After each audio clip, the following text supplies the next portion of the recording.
السلام عليكم ورحمة الله وبركاته.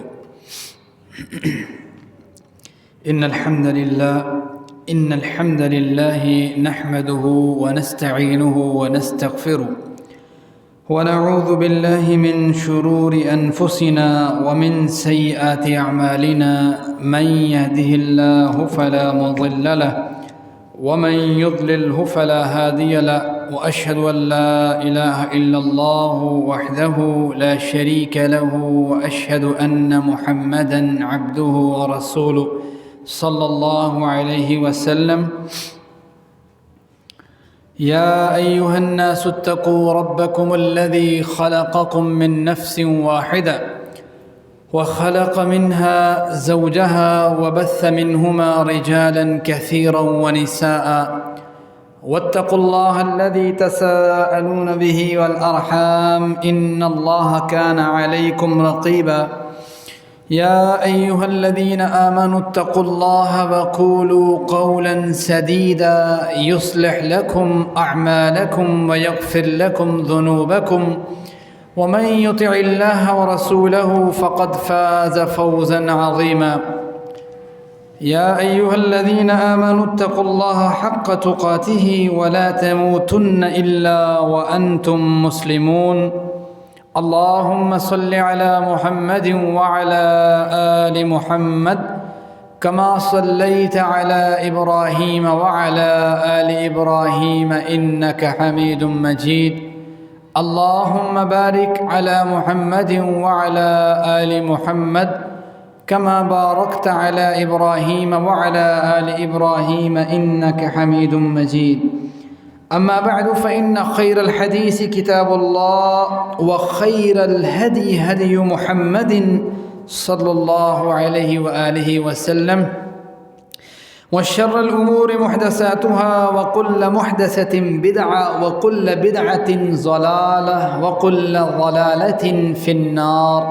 أعوذ بالله من الشيطان الرجيم من همزه ونفخه ونفثه. بسم الله الرحمن الرحيم. وَلَقَدْ آتَيْنَا لُقْمَانَ الْحِكْمَةَ أَنِ اشْكُرْ لِلَّهِ وَمَنْ يَشْكُرْ فَإِنَّمَا يَشْكُرُ لِنَفْسِهِ وَمَنْ كَفَرَ فَإِنَّ اللَّهَ غَنِيٌّ حَمِيدٌ. زندگی آمد برائے بندگی، زندگی آمد برائے بندگی، اور زندگی بے بندگی فقط شرمندگی. ہر قسم کی حمد و ثنا، کبریائی، بڑھائی، یکتائی، بادشاہی، شہنشاہی اللہ تعالیٰ کی ذات کے لیے خاص ہے، جو ذات یفعل اللہ ما یشاء ہے، علی کل شیء قدیر ہے، بما تعملون بصیر ہے، علیم بذات الصدور ہے، علی کل شیء قدیر ہے. درود و سلام سرور کائنات، آقا دو جہاں، امام الانبیاء، ختم الانبیاء، امام الرسل، سید الانبیاء، امام الحرمین والقبلتین، امام الثقلین، امام المجاہدین والمتقین، امام الحسن والحسین، امام الشیخین، امامنا فی الدنیا و امامنا فی الآخرہ و امامنا فی الجنہ، جن کا نام نامی اسم گرامی جناب محمد الرسول اللہ صلی اللہ علیہ وآلہ وسلم ہے. لاکھوں کروڑوں رحمت برکات ہوں صحابہ اکرام پر، تابعین اعظام پر، تبع تابعین پر، محدثین پر، علماء پر، قراء پر، جنہوں نے ابلاغ توحید کے لیے، پیغام توحید کے لیے، پیغام قرآن کے لیے، رسول اللہ کے فرمان کے لیے، قال اللہ اور قال الرسول کے لیے اگر اپنی جانوں کا نذرانہ پیش کرنا پڑا، اپنی زندگیوں سے وقت کو صرف کرنا پڑا، اپنے مال کو اللہ کی راہ میں نچھاور کرنا پڑا، اپنے وقت کو اللہ تعالیٰ کے لیے استعمال کرنا پڑا، تو اس سے بھی گریز نہ کیا. دیکھیں قرآن کریم میں اللہ تعالیٰ نے بہت سے مقامات ایسے بھی رکھے ہیں کہ جہاں پہ کلام اگرچہ مختصر ہے، کلام اگرچہ مختصر ہے، لیکن اس کے اندر موجود جو ثمرات ہیں وہ بہت وسوسات رکھتے ہیں اپنے اندر۔ مثال کے طور پر سورۃ الفاتحہ، کلام مختصر مگر جامع۔ سورہ العصر، کلام مختصر مگر جامع۔ آیت الکرسی، کلام مختصر مگر جامع۔ اسی طریقے سے قرآن کریم کے بے شمار ایسے پورشنز ہیں کہ اللہ تعالیٰ نے اس میں انتہائی مختصر کلام کیا، لیکن اس کلام کے اندر جو جامعیت ہے، جو سبق ہے، جو اساس ہے، وہ بہت وسعت رکھتی ہے۔ انہی پورشنز میں سے قرآن کریم کا ایک 4 رکوع پر مشتمل ایک سورت ہے 21ویں سپارے کے اندر، اس کا دوسرا رکوع اللہ تعالیٰ نے اس میں اگرچہ ایک چھوٹے سے رکوع کے اندر بات کی ہے، لیکن پورے اسلام کو اللہ تعالیٰ نے بڑے زبردست طریقے سے ایک شخصیت سے ریلیٹڈ بات کو کر کے سمجھانے کی کوشش کی ہے، سمجھا دیا ہمیں۔ اسی کلام کے مختصر ہونے کے ساتھ ساتھ ہم اسی کا جائزہ لیتے ہیں اور ہم کوشش کرتے ہیں کہ ہم اس کے جو اسباق ہیں انہیں صحیح معنوں میں حاصل کر سکیں۔ دیکھیں، قرآن کریم آپ بھی پڑھتے ہوں گے، میں بھی پڑھتا ہوں گا، دنیا میں کئی لوگ ہوں گے پڑھتے ہوں گے، جو صرف کئی ناظرہ پڑھتے ہوں گے، کئی ترجمہ پڑھنے کو بھی پسند کرتے ہوں گے، ترجمہ بھی پڑھتے ہوں گے۔ لیکن قرآن کریم پڑھنے کے 2 ایک سٹائلز ہیں، 2 طریقے ہیں۔ ایک ہے کہ انسان تذکیر بالقرآن، یعنی قرآن کریم کا تذکیر کرنا کیا ہوتا ہے، اور دوسرا یہ ہے تدبر بالقرآن، قرآن کریم کا تدبر کرنا۔ ان دونوں میں تھوڑا سا فرق ہے۔ تذکیر بالقرآن یہ ہے کہ آپ نے ایک آیت مبارکہ کو پڑھا، اس کا بیسک اور سرفس جو علم ہے اس کو آپ نے سمجھا اور وہی آپ نے ایڈریس کر دیا، وہی بیان کر دیا، اس کو کہتے ہیں تذکیر بالقرآن۔ قرآن کریم سے جو واعظ اور نصیحت ایکسٹریکٹ ہو رہی تھی، مل رہی تھی ہمیں، اس کو ہم نے لے لیا۔ اور ایک ہے تدبر فی القرآن، یعنی قرآن کریم میں تدبر کرنا، غوطۂ زن ہونا۔ جیسے جناب علامہ اقبال کا غالباً شعر ہے جس میں وہ کہتے ہیں کہ قرآن کریم کے متعلق کہ قرآن میں غوطۂ زن ہو اے مرد مسلمان، اللہ کرے تجھ کو عطا جدت کردار۔ کہ قرآن کریم کے اندر غوطۂ زن ہونا وہ الگ چیز ہے۔ وہ یہ ہے کہ آپ ایک ایک آیت مبارکہ اور ایک جو اس میں پورشن ڈسکس کیا گیا، آپ اس کو اٹھاتے ہیں اور آپ دیکھتے ہیں کہ اللہ نے جو نیچر بنائی ہے، فطرت بنائی ہے، اور اللہ نے جو قرآن کریم کا باقی پورشن ہے اور احادیث مبارکہ کا باقی حصہ جو ہے، وہ اس ایک بات کی طرف کیا اشارہ کرتا ہے کہ اس کا فلسفہ کیا ہے۔ یعنی کوئی ایک حکم ہے، نماز کا حکم ہے، تذکیر بالقرآن یہ ہوگا کہ آپ کو کہا جائے کہ صرف نماز پڑھیں، اور تدبر فی القرآن یہ کہے گا کہ بھائی نماز کیوں پڑھیں، کیا فوائد ہیں اور کیا نقائص ہیں۔ بات سمجھتے ہیں؟ اس طریقے سے ہے قرآن کریم کا تذکیر، مذاکرہ، اور قرآن کریم کا تدبر کرنا۔ یہ دونوں چیزیں الگ الگ ہیں۔ عمومی طور پہ جو عوامی لیول پہ گفتگو ہوتی ہے اس میں کوشش یہ ہوتی ہے کہ تذکیر بالقرآن کی بات کی جائے کہ قرآن کریم ہمیں حکم دیا کیا دیتا ہے، ہم نے کرنا کیا ہے۔ تدبر بالقرآن کی جو بات ہے وہ عمومی طور پہ عام بندے کے فہم سے اوپر گزر جاتی ہے۔ آئیے ذرا قرآن کریم کو تھوڑا سا ہم دیکھتے ہیں، جو رکوع ہم دیکھنا چاہ رہے ہیں۔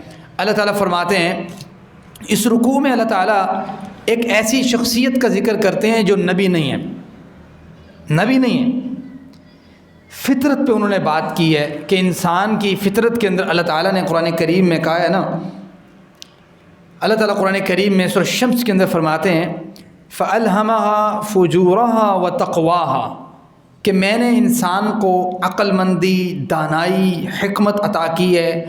غور و فکر کرے تو ایک عام سے عام شخص بھی اس کو پتہ ہے کہ چوری کرنا گناہ ہے، اس کا ریلیجن اس کو کہتا ہے یا نہیں کہتا، اس کو پتہ ہے۔ یہ کیا ہے؟ اللہ کی جانب سے ہمیں پتہ لگ جانا، ہمارے اندر یہ چیز پیدا ہو جانا کہ بھائی یہ غلطی ہے اور یہ درست بات ہے۔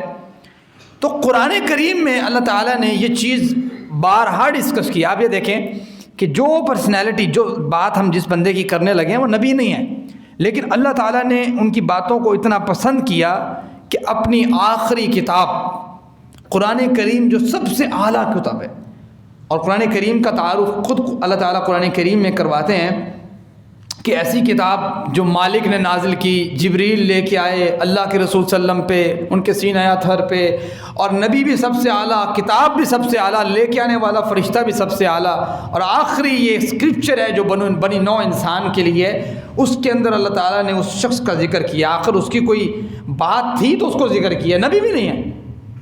اللہ تعالیٰ فرماتے ہیں وَلَقَدْ آتَيْنَا لُقْمَانَ الْحِكْمَةَ أَنِ اشْكُرْ لِلَّهِ، ہم نے یقیناً، وَلَقَدْ اور یقیناً ہم نے، آتینا ہم نے دی، ہم نے عطا کی، لقمان جناب لقمان کو، الحکمت حکمت دانائی عطا کی۔ دیکھیں حکمت بڑی قیمتی چیز ہے، الحکمت ضالۃ المؤمن، حکمت ایسی قیمتی چیز ہے کہ حکمت کے کئی ایک معنی ہیں۔ میں نے آپ کو کہا تھا کلام مختصر ہے لیکن جامعیت بڑی ہے، حکمت کے کئی معنی ہیں۔ میں بھی حکمت پہ ہی ڈیٹیل ابھی شروع ہو تو بہت لمبا اس کے اوپر وقت درکار ہے۔ حکمت کا بیسک آپ یہ سمجھ لیں، حکمت فلسفے کو بھی کہتے ہیں کہ یہ کام کرنا ہے تو کیوں کرنا ہے۔ حکمت دانائی سے ریلیٹڈ بھی ہے کہ یعنی آپ کسی کو کوئی کام بتاتے ہیں تو کس انداز سے بتانا ہے، بات سمجھتے ہیں۔ اسی طریقے سے حکمت جو ہے اللہ تعالیٰ نے قرآن کریم پورے کو حکمت کا ہے، تو یہاں پہ اللہ تعالیٰ فرماتے ہیں کہ وَلَقَدْ آتَيْنَا لُقْمَانَ الْحِكْمَةَ، ہم نے جناب لقمان علیہ الصلوۃ والسلام کو حکمت عطا کی، دانائی عطا کی۔ دانائی کیا چیز ہے؟ حکمت کیا ہے؟ حکمت کہتے ہیں اصابت رائے، یعنی کوئی شخص اس سے فیصلہ کروایا جائے، اس کو پتہ لگ جائے کہ درست فیصلہ کیا کرنا ہے، اس کو بھی حکمت کہتے ہیں۔ کوئی شخص اس کے سامنے دو چیزیں رکھ دی جائیں، ایک غلط ہے ایک درست ہے، اس کو کہا جائے ایک چوز کرو اس میں سے، وہ درست کو اٹھا لے، یہ بھی حکمت ہے۔ کسی شخص کو پتا ہو کہ یہ غلط راستہ ہے یہ اچھا راستہ ہے، اچھے راستے پہ چل جائے، یہ بھی حکمت ہے۔ اس طریقے سے حکمت کی پوری ڈیٹیل قرآن کریم میں مختلف مواقع پہ مختلف جگہوں میں مختلف اس لفظ کو استعمال کیا ہے، تو گویا حکمت اپنے اندر ایک بڑا وسعت والا معنی لے کے رکھتی ہے کہ اللہ جس شخص کو حکمت عطا کر دے، اس سے بڑی کوئی نعمت نہیں ہے انسان کے پاس۔ اللہ تعالیٰ فرماتے ہیں وَلَقَدْ آتَيْنَا لُقْمَانَ الْحِكْمَةَ، ہم نے لقمان کو حکمت عطا کی، أَنِ اشْكُرْ لِلَّهِ، اور وہ حکمت اس بات کی متقاضی تھی کہ بھائی شکر کر اللہ کا۔ حکمت اس بات کی متقاضی تھی، انسان کی نیچر اس بات کے متقاضی ہے کہ بالفرض آپ یہ دیکھیں، غور کریں کہ انسان نیچر یعنی فطرت کے خلاف ہوتا ہے کہ جب مثال کے طور پہ آپ نے کسی شخص کے اوپر احسان مندی کی ہو، کسی شخص کو کوئی چیز عنایت کی ہو، کسی شخص کو کوئی چیز دی ہو، آپ بچپن سے لے لیں، بچپن ہے ایک بندے کا، اب بچپن میں بچہ دیکھتا ہے کہ میرے والدین میرے لیے کیا کچھ کر رہے ہیں، والد میرے لیے کتنی محنت کر رہا ہے، والدہ کتنی محنت کر رہی ہے، کھانا بن رہا ہے، سارا کچھ ہو رہا ہے۔ بچہ سوچتا ہے اپنی عمر کی ایج کے حساب سے، اور یہ سوچتا ہے کہ یار میرے لیے سارا کچھ کون ہے؟ میرے والدین۔ مجھے شکر گزار کن کا ہونا چاہیے؟ اپنے والدین کا۔ میرے ابو میرے لیے کیا کرتے ہیں؟ ان کا شکر گزار ہونا چاہیے۔ میری والدہ میرے لیے کیا کرتی ہے؟ ان کا شکر گزار۔ اچھا، وقت گزرتا رہتا ہے، عمر پروان چڑھتی رہتی ہے، لڑکپن پہ آتا ہے، سوال پوچھتا ہے بھائی یہ روٹی کہاں سے آئی، سبزی کہاں سے آئی، یہ چیز کہاں سے آئی، وہ چیز کہاں سے آئی؟ وہ کہتا ہے جی میں منڈی سے لے کے آیا ہوں۔ اچھا، منڈی والے بھی چلو لگا کے بیٹھتے ہیں، ان سے ہم لے کے آتے ہیں، چلو ان کا بھی مطلب کوئی احسان مندی ہے، ان کی بھی اس کی جو عمر ہے نا بڑھتی جاتی ہے نا، اس کو پتہ لگتا جاتا ہے آہستہ آہستہ کہ بھائی میں نے ان کا بھی شکر کرنا ہے، جزاک اللہ بھائی مہربانی۔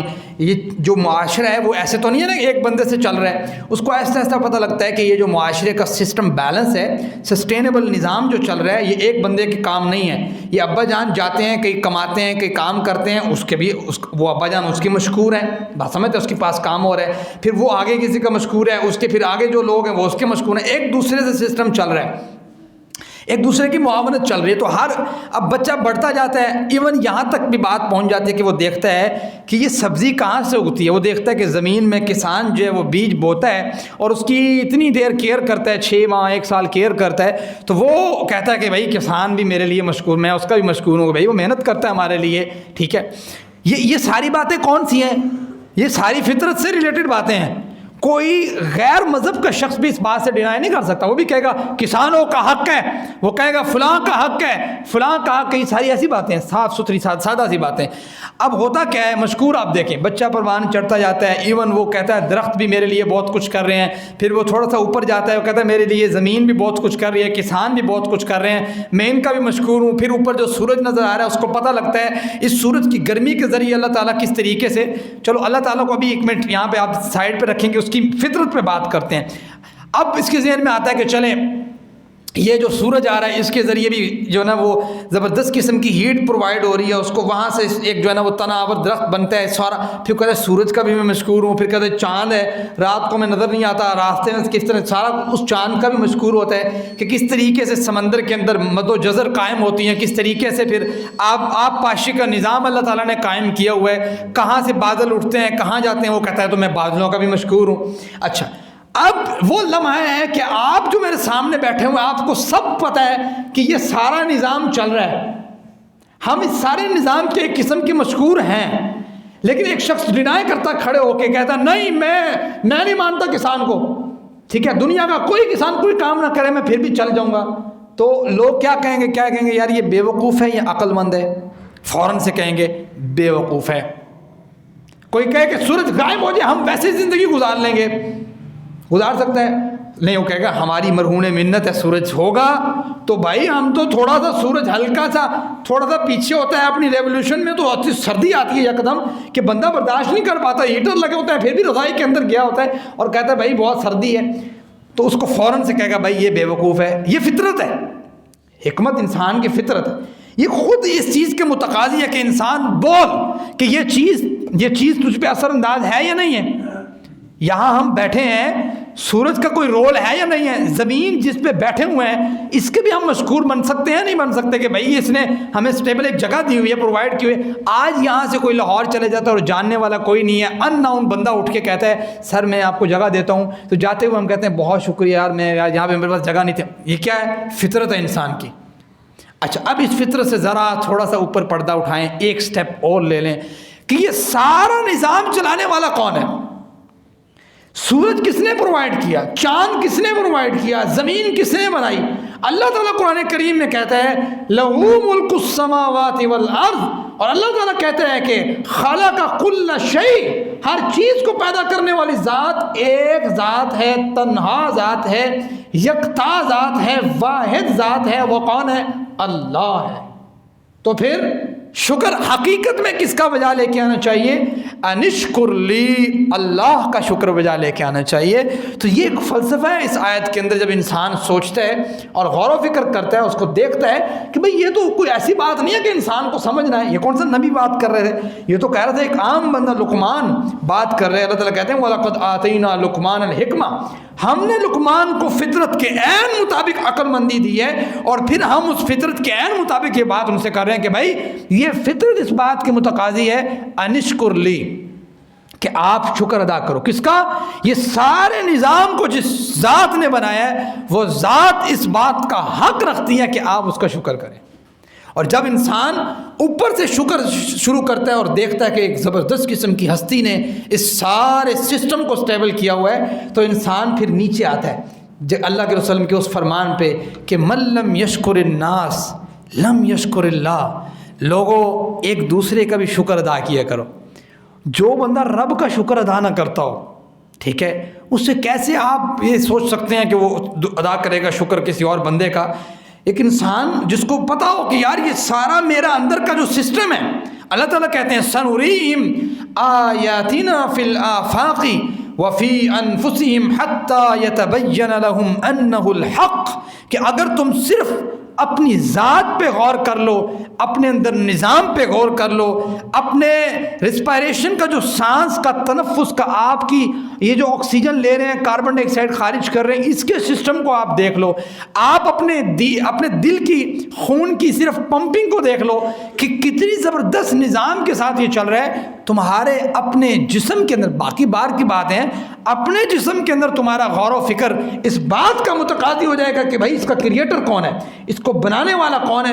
تو فوراً سے جب آپ کے ذہن میں آئے گا کہ بنانے والا جو ہے کتنا زبردست اس نے نظام دیا ہے. میں بیمار ہو جاتا ہوں، وَإِذَا مَرِضْتُ فَهُوَ یشفین، میرا رب مجھے شفا دیتا ہے. میں اولاد نہیں ہوتی، دیگر دھکے کھاتا رہوں لوگوں کے دروں پہ جاتا رہوں، اولاد تب تک نہیں ہونی جب تک اس خالق نے اس کے اندر وہ ایبلٹی پیدا نہیں کرنی.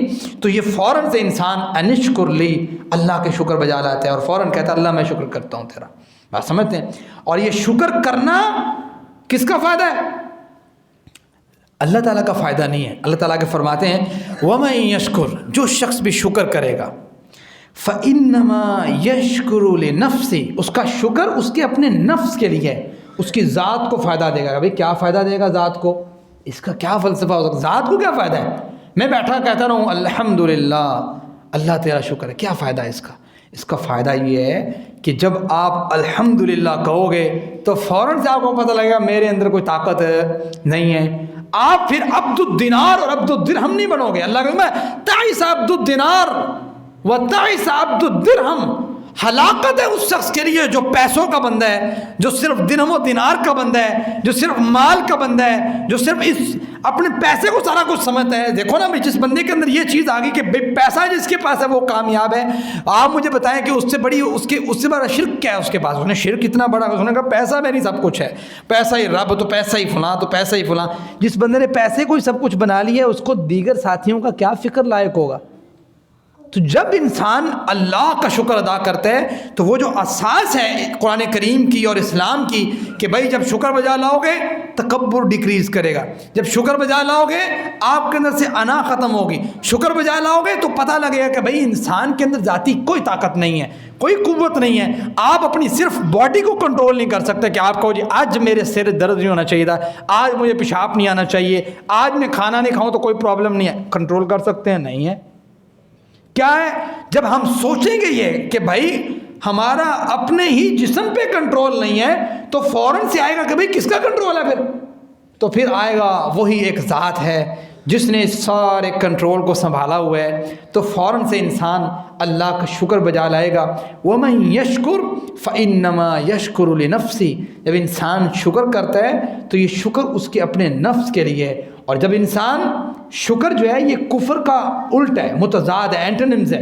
یعنی اگر کوئی شخص شکر نہیں کرتا تو گویا اس نے کفر کیا ہے، اس نے انکار کیا، اس کو تو فکر ہی نہیں ہے کہ بھائی یہ آنکھیں اتنی عظیم نعمت اللہ تعالیٰ کی، یہ ناک اتنی عظیم نعمت، زبان اتنی عظیم نعمت، دل اتنا عظیم نعمت، کان اتنی عظیم نعمت. جن کے پاس نہیں ہے ان کے پاس جا کے ذرا پوچھیں کہ سر آپ کو سنتا نہیں ہے، انسان بول نہیں سکتا، بولتا ہے. اگر کسی کو زبان کا مسئلہ ہے، زبان کا کسی کو فالج ہو گیا، کسی کا جس کے پاس یہ نعمت نہیں ہے اس کا یہ آپ کا تھوک آپ کی نعمت، ایک ایک چیز نعمت ہے. بات سمجھتے ہیں؟ تو جب انسان شکر کرتا ہے تو اللہ تعالیٰ معاشرے کو بہتر کرتا ہے. وَمَن يَشْكُرْ فَإِنَّمَا يَشْكُرُ لِنَفْسِهِ. انسان کی اپنی ذات کے لیے شکر ہے. اور جو شخص اللہ تعالیٰ کا اور شکر کا انکار کرتا ہے، کہتا ہے میں نہیں کرتا شکر. وَمَن كَفَرَ. اور جو شخص انکار کرتا ہے، کفر کرتا ہے، شرک نہیں کرتا، شکر نہیں کرتا، فَإِنَّ اللَّهَ غَنِيٌّ حَمِيدٌ. وہ اپنے ذہن میں یہ بات بٹھا لے کہ اگر وہ یہ سمجھتا ہے کہ میرے شکر کرنے سے اللہ کی جو عظمت ہے وہ بڑھ جاتی ہے تو ایسا نہیں ہے.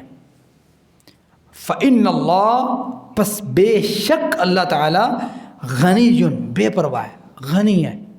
یعنی اس کو نہ تمہارے مال کی خرچ کرنے کی ضرورت. اسے کہو جی 80 نماز پڑھن آواں گے تو اللہ تعالیٰ کو پتہ نہیں کوئی اس کی عظمت میں اضافہ ہوگا، اس کی بادشاہت میں اضافہ ہوگا، ایسا نہیں ہے. فَإِنَّ اللَّهَ غَنِيٌّ، اللہ غنی ہے، بے پرواہ ہے تمہاری عبادتوں سے کہ بھئی کون عبادت کرتا ہے اس کی کوئی شان بڑھ جاتی. نہیں، یہ تمہارا عبادت کرنا زندگی آمد برائے بندگی، آپ کا عبادت کرنا ہی آپ کی زندگی اللہ تعالیٰ نے اس لیے دی ہے کہ آپ نے اللہ کی بندگی کرنی ہے. اور زندگی بے بندگی فقط شرمندگی. انسان کے لیے ایک سوال ایسے پوچھتے ہوتے ہیں نا کہ بھئی یہ دیکھو نا، یہ جو الہادی قسم کے کچھ ذہن ہوتے ہیں وہ نا کہ یار کچھ نہیں، کوئی رب نہیں، کوئی شے نہیں، کوئی فلاں نہیں. تو اس سے ایک آپس میں ڈسکشن چل رہی تھی دو بھائیوں کی آپس میں، ایک تھوڑا مسلم کمیونٹی سے تھا، ایک تھوڑا الہادی ایتھیسٹ گروپ کا تھا، یعنی جو بے دین لوگ ہوتے ہیں. تو وہ بے دین کو وہ کہتے ہیں یار تم کیا مانتے ہو اپنے رب کو، اور عبادت کی کیا ضرورت ہے، اور یہ ساری چیزیں ایسے ویسے. ہم بھی تو وہ انسانیت، وہ کہتے ہیں یہ انسانیت سب کچھ ہے نا، وہ انسانیت صرف ایک پورشن کو اٹھاؤ، صرف بس ایک دوسرے کا تھوڑا ساتھ دو، کوئی شے نہیں.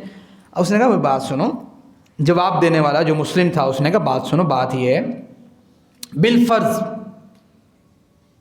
بالفرض میں یہ کہتا ہوں کہ قیامت کے دن حساب کتاب ہونا ہے، تو مجھے بتاؤ اگر یہ بات سچ ہو جاتی ہے، بالفرض سچ ہو جاتی ہے، تو کون پھنسے گا؟ اس نے کہا میں. اس نے کہا ٹھیک ہے. اس نے کہا بالفرض اگر میں یہ کہوں کہ آپ کی بات کے مطابق قیامت کے دن حساب کتاب نہیں ہوگا، کون پھنسے گا؟ اس نے کہا کوئی بھی نہیں. اس نے کہا پھر میں دونوں دفعہ بچتا ہوں نا، میں دونوں دفعہ میں بچ گیا اور تو پھنس جائے گا اگر یہ میری والی بات سچی ہوئی تو گویا اس نے اس کو ایک منطقی جواب دیا کہ بھائی سیف سائڈ میری والی سائڈ ہے.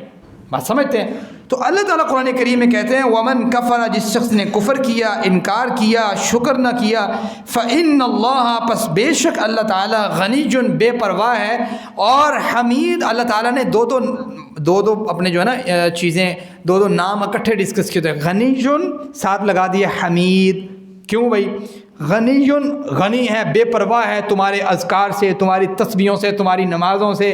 کرو نہ کرو تمہاری اپنی ذات کے لیے فائدہ مند، اللہ کی ذات کے لیے کوئی فائدہ نہیں ہے اس کا. اور ساتھ میں حمید. ہو سکتا ہے تم سوچو کہ بھائی اسی سارے نے مل کے، ہم نے سب نے مل کے مثال کے طور پر ایک دن نماز نہیں پڑھی.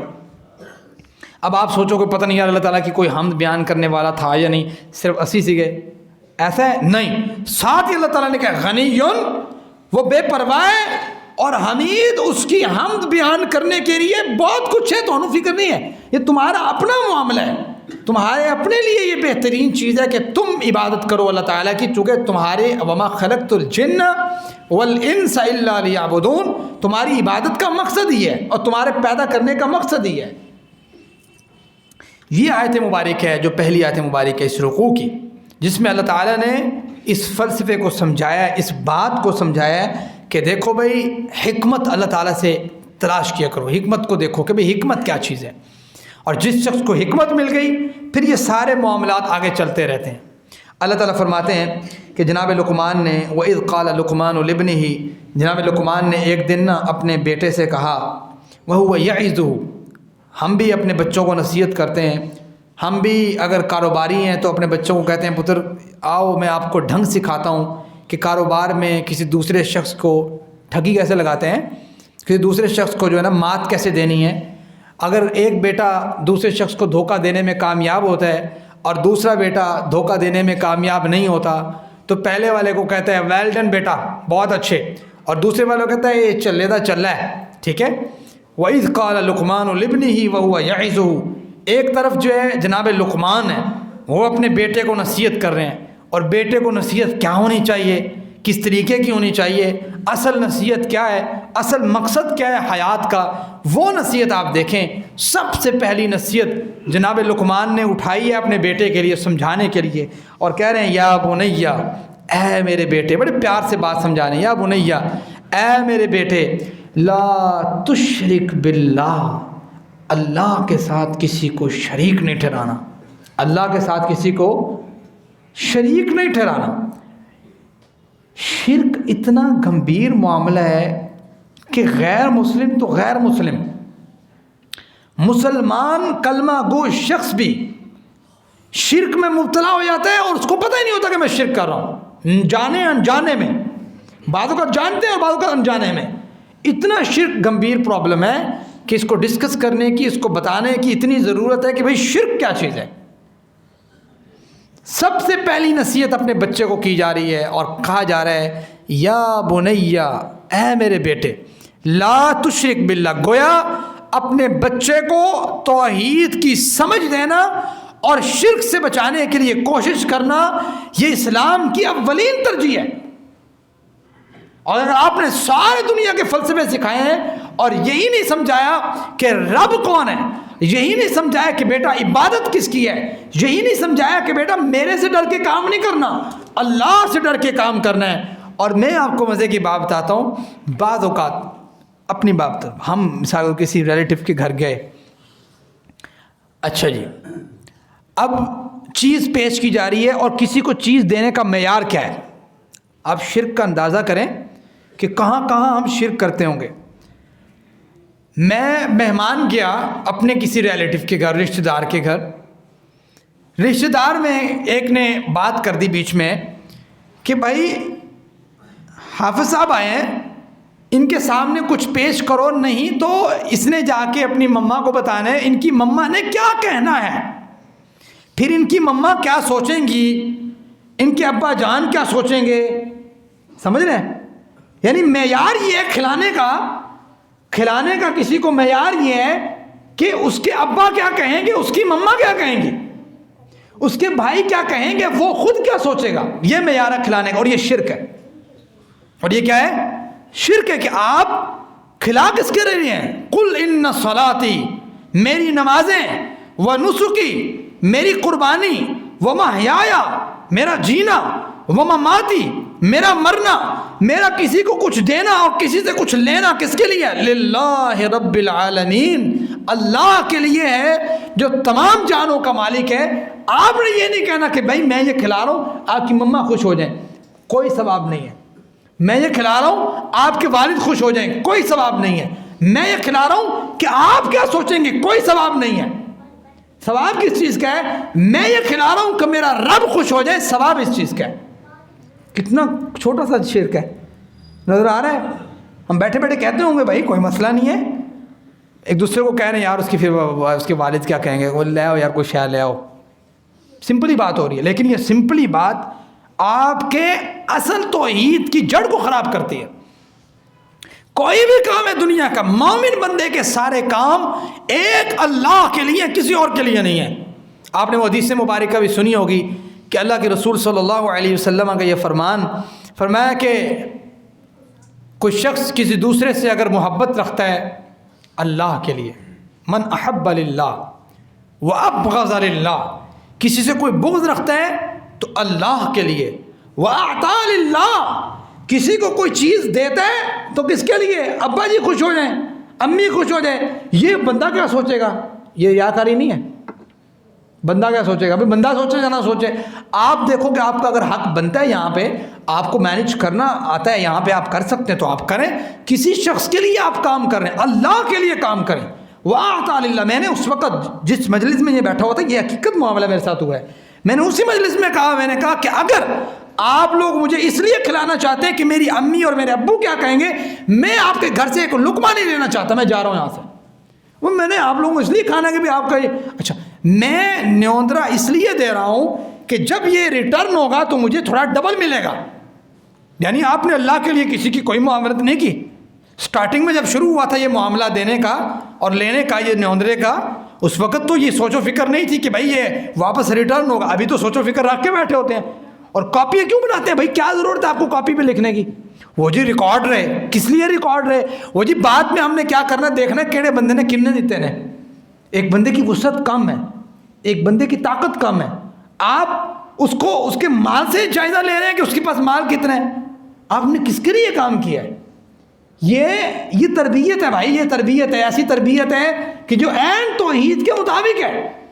آپ کا کوئی آپ کی معاونت کرتا ہے، آپ کہتے ہیں جی اس کو بار بار دیکھتے ہیں، 500 دیتا ہے، انہیں 1000 دیتا ہے، اے 500 والا، اچھا انہوں اس طریقے سے سلام لینا ہے، 1000 انہوں تھوڑا جا بھائی جان، ہاں جی بہت بہترین۔ کیا ہوا؟ یہ وہ ہوا جس کو شرک کہتے ہیں۔ یعنی آپ نے تو ایک جو معیار تھا مسلمان کا کہ کام کس کے لیے، وَأَعْطَى لِلَّهِ، اللہ کے لیے، وہ آپ نے معیار چھوڑ دیا۔ وَمَنَعَ لِلَّهِ، کسی سے کوئی چیز پیچھے کی ہے کس کے لیے؟ اللہ کے لیے، آپ نے وہ معیار چھوڑ دیا۔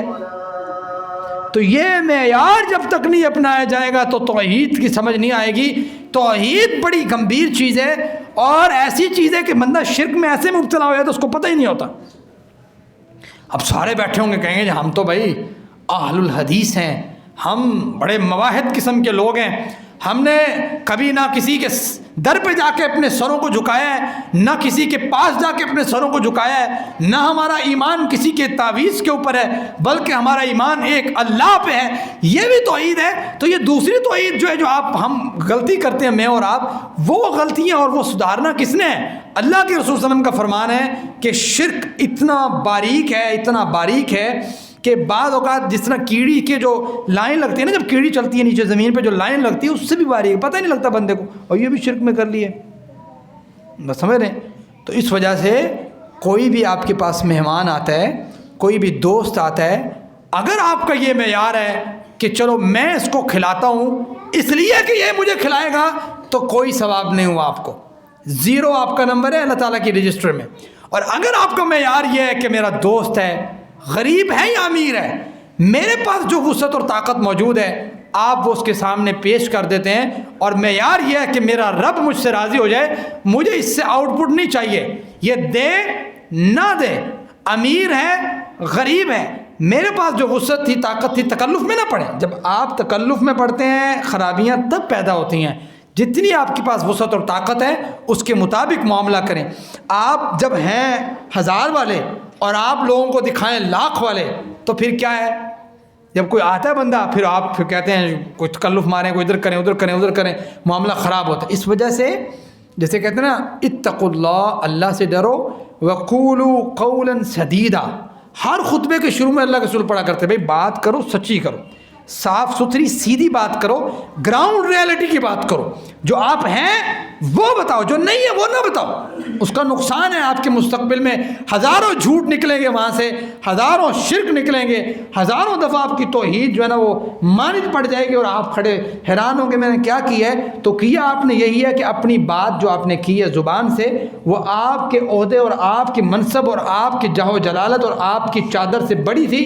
جب آپ نے وہ بڑی بات کی ہے تو گویا آپ نے اپنا نقصان کیا، اپنے مستقبل کو خراب کیا ہے۔ تو یہ آیت مبارکہ اپنے بیٹے کو یہ سمجھانا، ایک ایک بات سمجھانا جناب لقمان کا کہ یا بنیا، اے میرے بیٹے، لا تشرک باللہ، اللہ کے ساتھ شرک نہ کرنا، کام اللہ کے لیے،